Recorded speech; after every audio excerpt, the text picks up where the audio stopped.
سر کیسے ہیں آپ؟ جی السلام علیکم ڈاکٹر صاحب، ایک minute I can ask the secretary to draft something. جو آئی ایم ایف کو یہ 750 بلین کا جو کمٹمنٹ دی ہے آپ سب نے سائن کر کے دیے ہیں.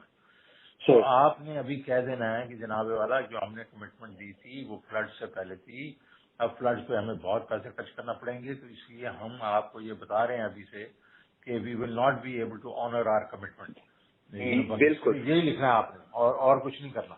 تو وہ جو ہے نا دیٹس آل وی وانٹ کہ وہ ان کے اوپر جو پریشر پڑے اس سالوں کے اوپر، یہ اپنا خدو کھینچ رہے ہیں، ہمیں اندر کروا رہے ہیں، ہمارے اوپر ٹیررزم کی چارجز کر رہے ہیں اور یہ بالکل اسکاٹ فری جا رہے ہیں. وہ نہیں ہونے دینا نا ہم نے. نور بھی ابھی 1 گھنٹے میں کر کے بھیج رہا ہے مجھے، آپ بھی ذرا اس کو کہیں مجھے بھیج دیں اور پھر ہم یہ کر کے نا اس کو جس طریقے سے وہ پھر finally we can send it to the federal government اور پھر ہم اس کو ظاہر ہے اس کو ریلیز بھی کر دیں گے. آئی ایم ایف کے جو ریپرزینٹیٹیوز ہیں ان کو بھی کر دیں گے.